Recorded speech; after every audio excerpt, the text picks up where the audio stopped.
If you don't find this talk scary, then you didn't really understand the content. I'm going to talk about the Cybernetic Society and new institutions for the 21st century. To summarize it, everything will change. We're confronted with very complex problems in our world, which includes climate change, which has implications on biodiversity, another very important implication, financial crisis, conflict and war, and our world is really in bad shape. We see signs of destabilization everywhere, and that creates existential threats. I'm not making fun here. These are existential problems, and the understanding of our complex world lags behind. I've been raised at a time when most people believed that traffic jams are unavoidable, that crowd disasters are God-given or caused by panic or aggressive behavior, where people saw that stock markets crash due to black swans, that multinational companies would be able to control and fix the world, and that social order is created by power. I believe this is all wrong, and we need to understand complex dynamical systems much better. In complex dynamical systems, the behavior of the system is often unexpected, and so we need more wisdom rather than more power. Our body is a complex system, and we know very well if we take too much medicine, it would be poisonous. The same applies to the application of power to our society. But complexity science allows us to understand the unsolved problems of our world better. And sometimes less is more. That means simple models with little data can be more powerful than big data. Here's a nice example. Google Flu Trend has often been taken as a prime example for the power of big data analytics. But it has recently been found that it's not working so well, actually, to estimate number of infected based on the search queries that they launch. Instead, we have taken a different approach. So if we look at the spatial-temporal dynamics of disease spreading, then it looks pretty chaotic. It doesn't really make sense, and you see very scattered clouds of data. However, it's possible to combine these infection data with air travel volume data and define effective distance. That means use a mathematical model. And the combination of this actually allows us to make sense of these data. Suddenly, in this effective distance representation, we have a circular spreading. And if we look at the infection data from all the 4,000-something airports of the world, then we can identify a most circular spreading pattern from the point of view of one of these locations. And that identifies as the most likely origin of the disease. And given the circular spreading, we can predict what would be the most likely next cities to be hit by a flu wave. We've learned also how pedestrian flows, why crowd disasters happen. We've learned about traffic congestion, about booms and recessions. For all of this, we have mathematical models for the vulnerability of power grids and cascade failures, the resilience of gas supply, coordination problems, the breakdown of cooperation, but also the emergence of cooperation, what it depends on spreading of crime, evolution of moral behavior, evolution of social preferences, and the emergence of social norms. And many of these things can be understood in terms of mathematical models, in some cases analytical models, and the occurrence of conflict too. Now this is a particularly interesting example because what happens is that somehow the conflicting parties are punishing each other for attacks. And the message is, don't do this again because we'll be punished back and we'll have to pay a higher price. So if that would be just a rational choice problem, then people should stop engaging into conflict because the punishment will be higher.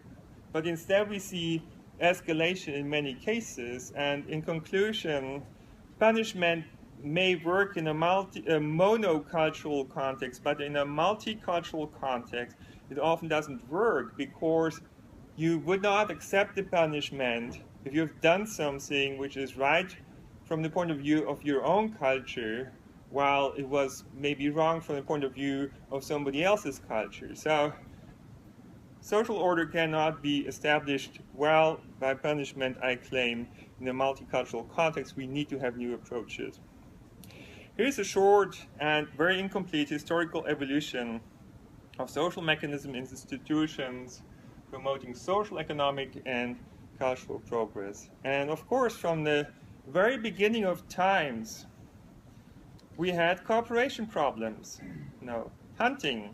Should we go for small animals or big animals? And we could hunt small animals ourselves, but hunting stags or bears or whatever, really requires cooperation.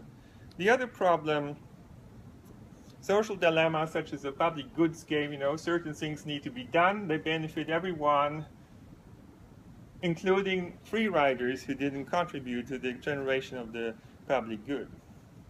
And so over time, we can read history actually as an evolution of social mechanisms rather than reading it as a sequence of wars as it's often done. I really think that these mechanisms are much more important. And one of the first and most substantial mechanisms is, of course, genetic favoritism, and family clans played a role since thousands of years. So we have these dynasties in many countries, in Europe too, but there are always side effects of these social mechanisms.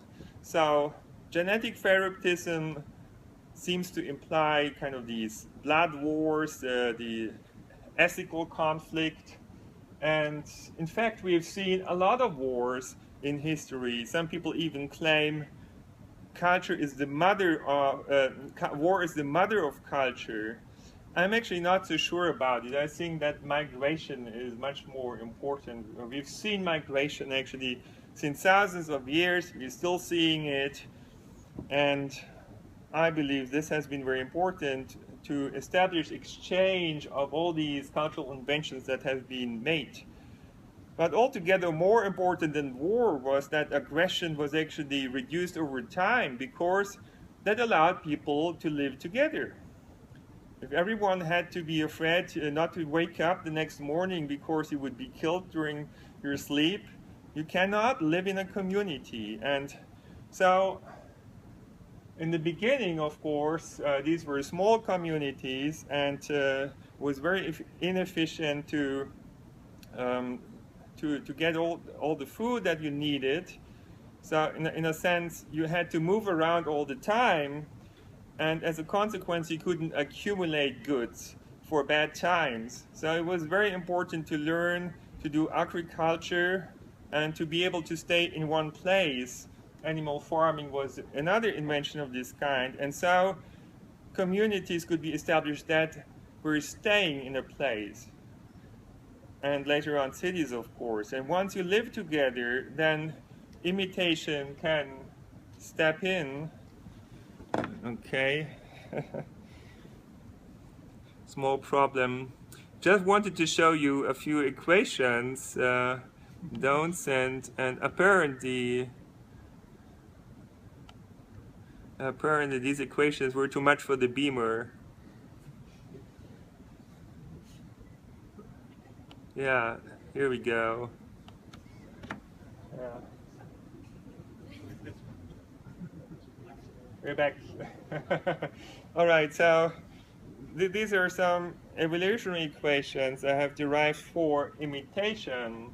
And it turns out that they look pretty much the same as the evolutionary equation we have in biology, with the one difference that imitation has a much higher speed.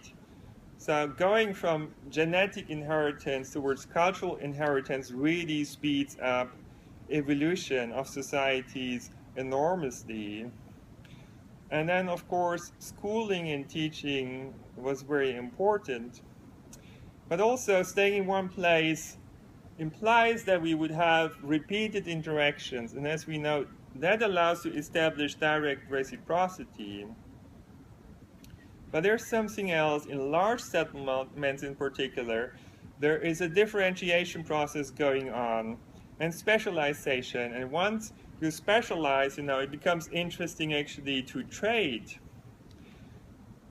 And so that actually allows society and economy to develop further. And of course, we know all this wonderful study of Ziegler about Nikula. So that was basically a barter economy where people were exchanging goods, and one day people invented something like, you could say, indirect reciprocity in the economy, where you added a good that didn't have a separate function. That was money, and that basically made it so much more simple to exchange goods in cases where you didn't have the good that somebody else wanted, but maybe a third person had.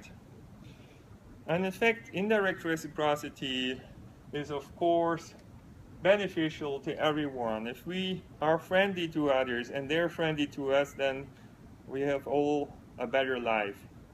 The interesting point is that evolution has actually made many of us other regarding.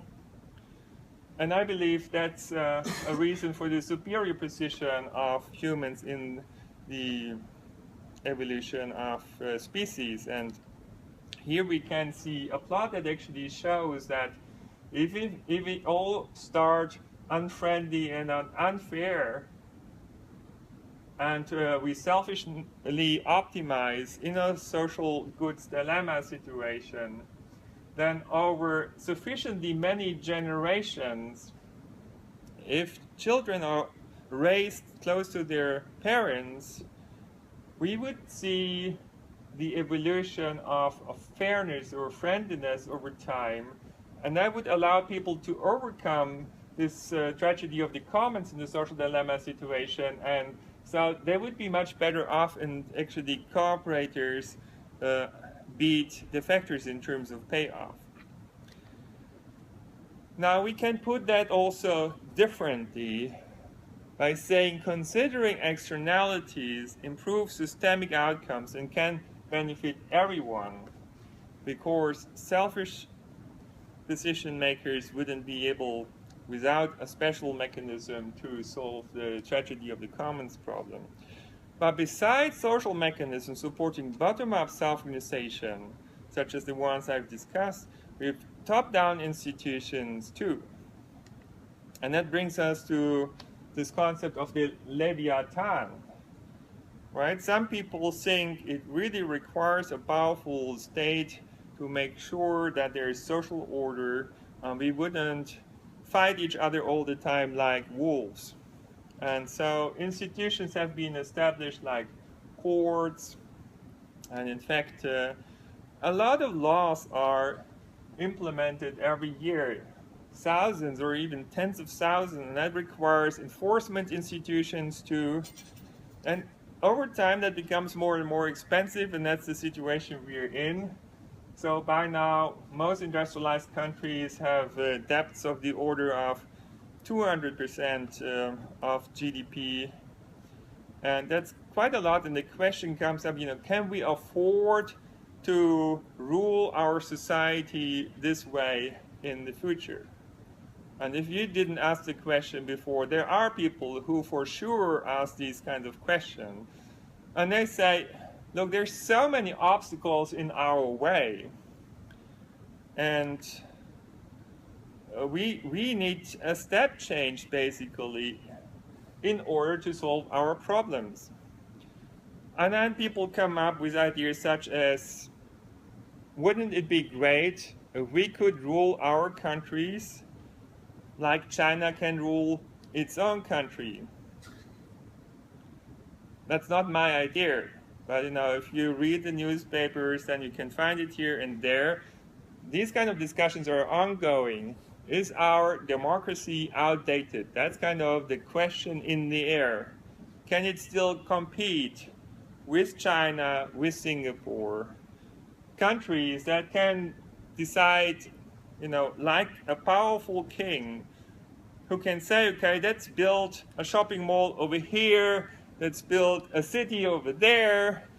Wouldn't that be just so much more efficient and so much better than what we have today? That's the kind of question being asked. Well, I'm doubtful about it, but I guess we're actually on the way, and I will show you why. But anyway, now China gets into an unstable kind of situation, it seems. And being able to take these kind of decisions very efficiently doesn't really say that you would take the right kind of decisions. In fact, many of these shopping malls are ghost malls. Nobody is shopping there. They're ghost towns too. And then there are problems such as smog that basically make some cities almost unlivable. But then people could say, couldn't we fix these problems with big data? Because now we have so much data, within just a minute, 700,000 search queries are done with Google, or 500,000 Facebook comments are being posted. And then there's all the shopping data and your location data, and God name it, so much different data. And if we would collect all this data, could we soon know everything? That's the kind of question that strategic thinkers would ask, even if not everyone here may ask these kind of questions. So we should think about this. And they're asking, could we create a crystal ball that allows actually to see what's going on right now in any place of the world? And not only this, it would allow us to predict what will happen in the future. And this is not just a theoretical question, as you might think. Actually, the military is already working on this. And in fact, there are companies called Palantir or Recorded Future that claim we know already what you're going to do next Thursday at 5 o'clock. And actually, with a high probability of sometimes more than 90%, they're right. Because we have all these daily routines and weekly routines. So the idea comes up, couldn't we predict the future of society? Could we use these data to decide and act like a wise king, optimize our society in real time? If we just had enough computer power, but assume we have so and so many billions to invest, why shouldn't we do this? And if I ask, who would love to have such a system, so please raise your arms if you think that would be great. Yeah, then I never get any. Oh, somebody there? Okay, half a voice. I never really got a full support of this by anyone. But this is on the way, Baidu's search engine, China's search engine Baidu, the equivalent of Google, was now calling the military for financial support of a project that they call China Brain. And it's about deep learning based on all these search queries that Chinese people make. And that machine would try to learn what people decide, how people think and feel, and how they would vote, perhaps. And that brings us to this question now, how far would artificial intelligence get? When I read a book about extreme events 3 years ago, and there was one chapter about artificial intelligence as a threat to humanity, I found this really ridiculous, absolutely ridiculous. But unfortunately, times have changed now. Artificial intelligence is not anymore programmed by coders line by line. No, they're actually evolving, they're learning, and now really high-level people like Elon Musk, the Silicon Valley genius, was warning, I think, we should be very careful about artificial intelligence. If I had to guess at what our biggest existential threat is probably that. And he's not the only one. Stephen Hawking said on artificial intelligence, humans who were limited by slow biological evolution couldn't compete and would just be superseded. And Bill Gates, I'm in the camp that is concerned about superintelligence. Finally, Steve Wozniak, one of the founders of Apple, said computers are going to take over from humans. No question. But will we be the gods, or will it be like family pets, or will it be like ants that get stepped on? I don't know.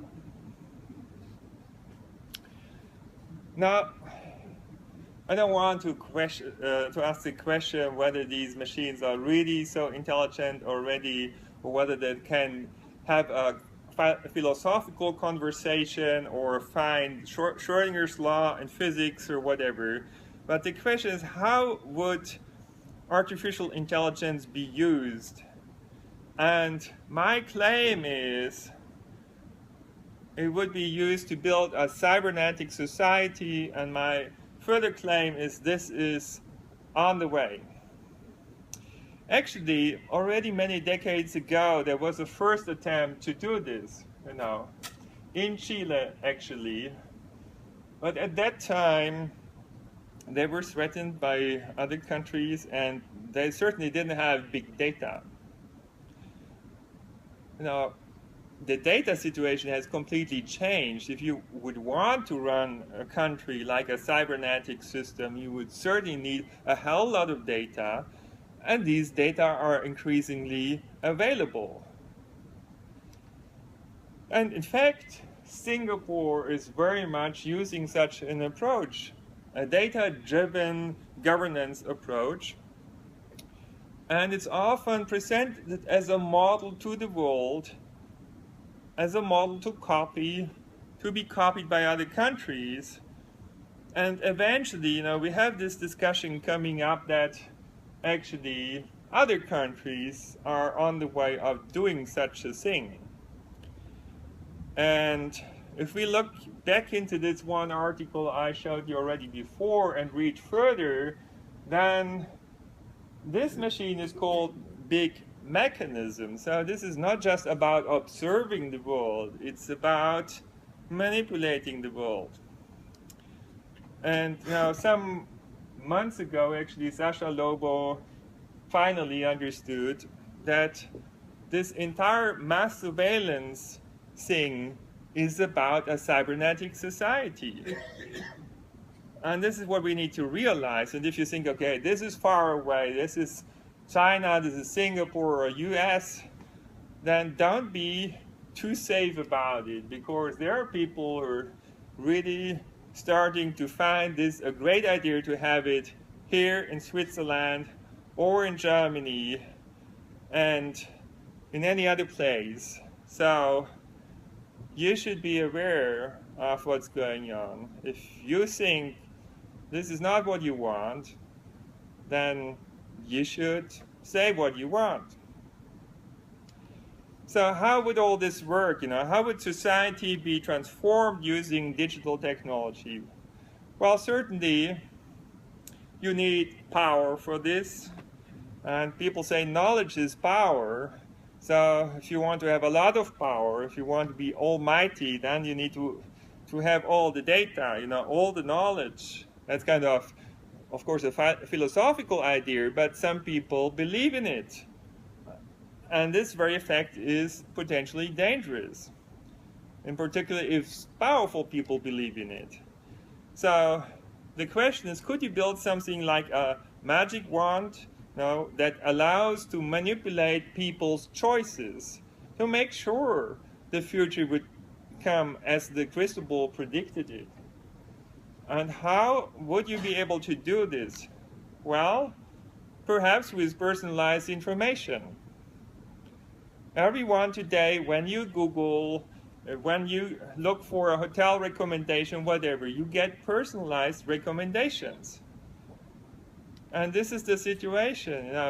People look into their smartphone 60 times a day. So are we already remotely controlled? And if not, isn't that on the way?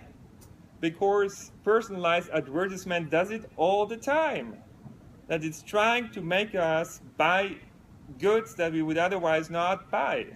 And given all these personal data about you, like 3,000 to 5,000 data sets about everything, size, age, income, sex, sexual preferences, diseases, all of this is recorded about you. No matter whether you agree or not, it's there. And with this kind of information, you can be manipulated quite easily. Not perfectly, but you can be manipulated. And politics is getting interested in these powerful tools too, and it's called nudging or liberal paternalism. Now, it sounds like a good thing. Liberal like freedom, and paternalism like I care for you. But in fact, we should be critical about it, because this paper, and not only this one, says that nudging is neither libertarian nor paternalist nor benign. It's more like hypnosis. So there would be a movie of Mowgli and Ka actually over here. I don't know why it's not running. So basically, a lot of this influencing of your decision making happens on a subconscious, subliminal level. So you take decisions without knowing why you took these decisions. It's not conscious decisions as we would think we should take in a political context, for example. And so I believe, and others believe, like Bruno Frey, that this is not compatible with democracy. And actually, we know from a study that we've done together with Heiko Raudhut and others that social influence undermines the wisdom of crowds, which is actually a functional principle of not only democracies but also of financial markets. And we know that there is a side effect that's called filter bubble, which actually occurs also in the political arena in terms of a polarization that has gone on in the United States to such an extent that Republicans and Democrats actually don't understand each other anymore. When they talk about health insurance or climate change or whatever, they're using different words and different concepts. So there are certainly a lot of dangers for democracy by these kind of technologies. And it's not only me who thinks this. There are now newspaper articles that say Google's algorithms could actually endanger democracy. If you thought all this collection of personal data was about terrorism and fighting child pornography, well, that's just one part, and that's the smallest part. This collection of personal data is about you, about understanding how you think, how you feel, and how you can be manipulated. Every one of us. And in fact, this knowledge is being used to influence also your voting behavior. And we know that Facebook can influence elections, that Google can manipulate the outcomes of elections. And actually, this was very important in President Obama's campaign. We just had pretty surprising outcomes in the UK election, and the following discussion about reducing human rights. So I hope now you understand why you should be scared. And then, of course, the question is, those who cannot be easily manipulated with this data, would they be punished? Would we have this 1984 scenario? And in fact, what happens is China, the model for the rest of the world apparently, for some people, is rating its own citizens. I mean, every one of the 1.3 billion people is rated for how much time they spend until they pay back their money for a loan, but not only this, also what you look for on the web, whether your political opinion is correct, fitting the party line and all these kind of things. And you collect points, positive, negative points, and depending on the number of points you have, you can get certain kinds of positions or not. That means you're being fully controlled. Every little thing you do could have an impact on your later life. And given that we are living in an over-regulated society, most likely everyone is doing something wrong. I should read this book because it basically says it's impossible to comply with all the laws. There are just too many of them. If you ask a lawyer whether something is allowed or not, they would usually say, well, it depends. And recently we read a newspaper article about what you should better not do on airports, because we have already this point system at airports to figure out who of you might be a terrorist or not. And this is what you shouldn't do. You shouldn't moan, yeah? You shouldn't laugh. You shouldn't comb your hair. You shouldn't run, obviously, and you shouldn't whisper to somebody, and so on. So we are in a pretty bad situation. Actually, people openly say, the experts who are using the system, this, it lacks any scientific basis, and we can see that already. But yeah, if it doesn't work for airports, how could it work for an entire country? But what's the other concerning thing is that in the United States, this big data nation that's showing the rest of the world how to use data, they have 10 times more people in prison than in most European countries.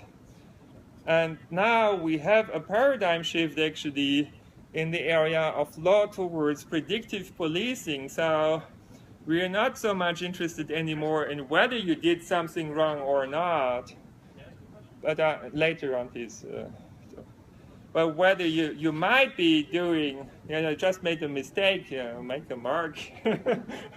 So whether you might be doing a mistake or not, and then not only does it depend on your own behavior, but also on the behavior of your neighbors who could have a bad influence on you. That means you're not anymore in control of your life if you cannot control your own data. So certainly these tools are very powerful and they could enable serious misuse. And in fact, we see that cybercrime is exploding. It's costing us $3 trillion a year already, and it's just the beginning. We also know that every company, even the US military, the Pentagon, the White House, everyone has been hacked. So if you have such a powerful tool, it would attract terrorists, extremists, organized criminals. Now, you could not really fully protect it. And then given that we're now also building D-weapons, digital weapons, maybe more dangerous than any other weapon, this must be a big concern. But besides also, even if you have a super intelligent machine, suppose we had it, it will still make mistakes sometimes.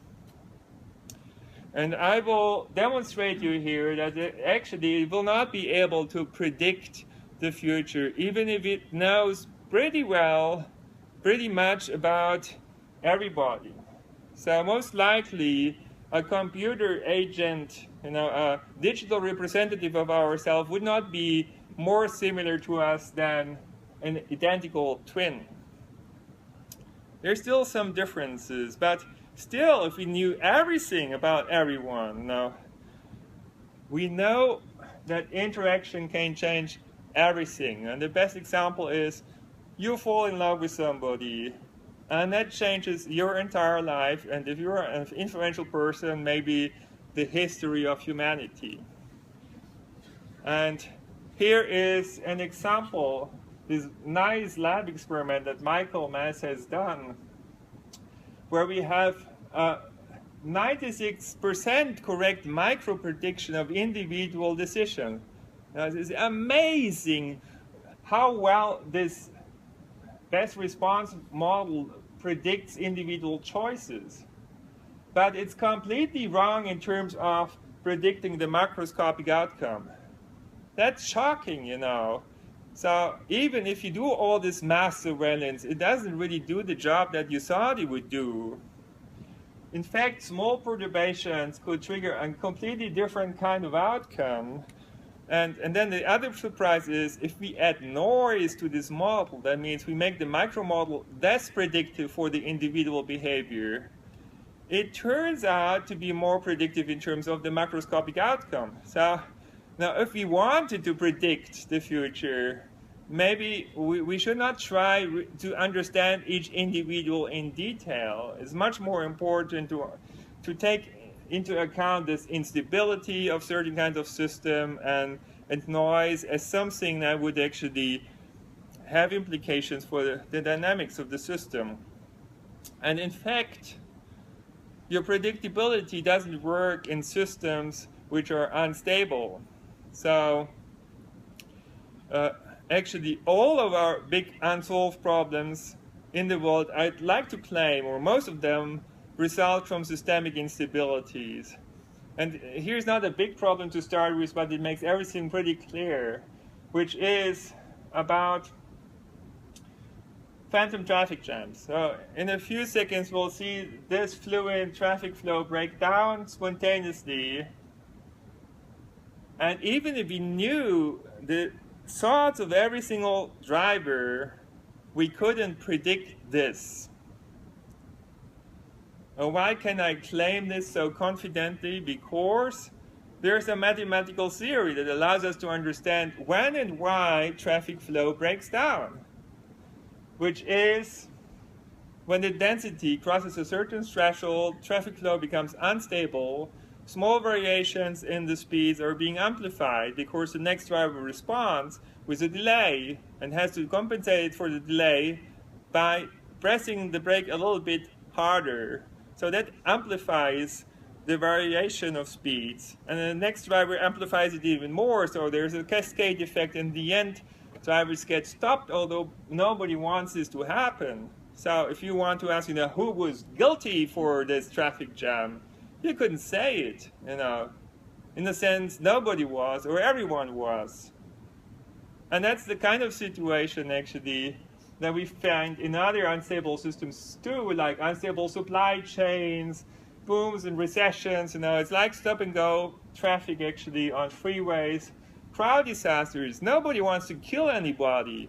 But dozens of people might die in a crowd disaster because the dynamics in the crowd is just uncontrollable. Not even hundreds of policemen or military people could control the situation once there's this instability. Crime, same thing. Tragedies of the commons. Cooperation would be good for everyone, but it's unstable. That's why it fails. And then conflicts and revolutions. All of these are unstable systems, and that's why they get out of control. Now, I'd like to say that there's nothing wrong about big data, artificial intelligence, or cybernetics, apart from the way we use these methods. And the world's biggest problems are not solved by prediction and control. They need better mechanisms and systems design. A completely different approach. And here's this new approach, consistent with individual autonomy, free markets, and democracy. So there is a better solution, which is distributed data and control to enable self-organization. I could also say, let's go from cybernetics to synergetics. And all of this is based on smart data. So we know the CERN is the biggest civilian big data infrastructure. It produces so much data, these data can never be looked at. So they throw away 99% of the data. And the data they keep in an intelligent, in a smart way, depending on the experiment they do. So it's a tailored measurement. They just keep the data they need to confirm or falsify a certain hypothesis in a certain experiment. And I claim that Now, it's much better if we wouldn't keep all the data about all our activities, but we had tailored measurement instruments. Measurement instruments that allows us to make tailored measurements, like here. Now, a scientific approach.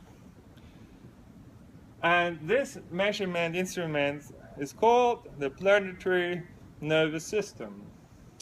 And it can now be built because we'll have an Internet of Things with billions of sensors distributed in our environment, in this room, in our clothes, in our smartphones. There are all these sensors, and even more in the future.